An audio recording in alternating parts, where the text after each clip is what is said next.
We all love a good drama, especially when it features selfless heroes who put their lives on the line. And that's exactly what Chicago Fire delivered when it first blazed onto our screens in 2012. It wasn't just another procedural. It was something fresh, something unexpected in a TV landscape dominated by morally ambiguous antiheroes and cynical narratives. Think back to that era. Critics called it the golden age of prestige television, where dark, twisted, and often brutally violent stories reigned supreme. Network television, on the other hand, often played it safe, sometimes even formulaic. Chicago Fire found its sweet spot right in that gap. It roared into that safe space with something refreshingly real, raw, messy, and wonderfully vulnerable, a true heart. At its core, Chicago Fire is a masterclass in portraying human camaraderie. It's a powerful reminder that some bonds aren't just given.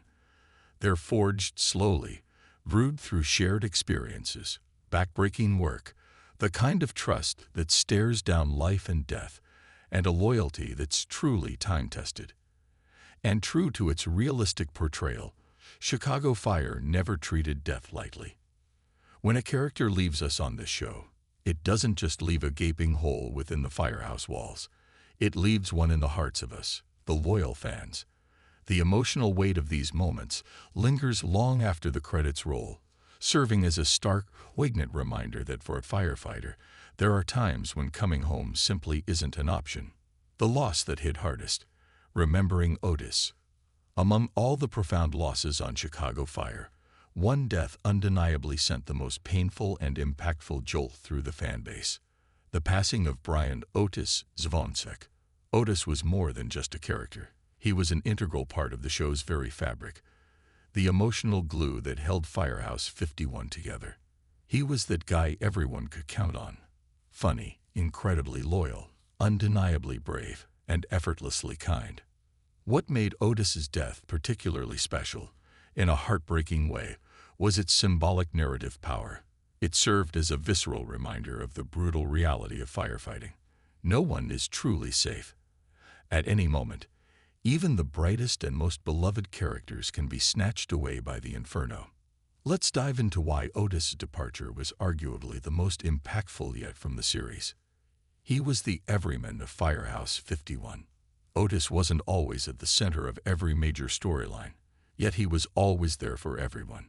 He was incredibly relatable, perhaps more reserved than Severide, less overtly commanding than Casey, but his presence was constant and comforting.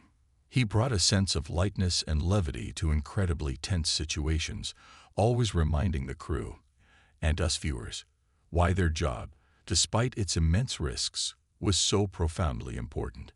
Losing this highly motivated, genuinely good man left an undeniable void. Otis's death was brutally realistic. The way Otis's death unfolded felt incredibly real, devoid of any unnecessary melodrama or exaggeration. His fate befell him in the line of duty, caught in a massive explosion. The moment was raw, chaotic, and lightning fast. Before we could fully process it, Otis's fate seemed sealed, and then came the twist that compounded the shock. He survived the initial blast, only to succumb to his injuries at the hospital. This twist amplified the heartbreak, as many fans held on to hope that Otis would pull through. But life and firefighting sometimes don't offer a second chance. Otis's final words were unforgettable. In one of the most gut-wrenching scenes, Otis spoke his last few words to his best friend, Joe Cruz, in Russian. These words were later translated, "Brother, I will not forget you." This final moment was absolutely haunting.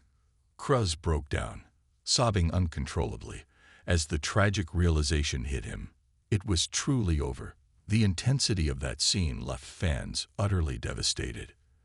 The farewell was intimate, marked by a profound silence that cut deeper than any dramatic monologue ever could. It was a masterclass in understated grief. The Firehouse's grief was palpable.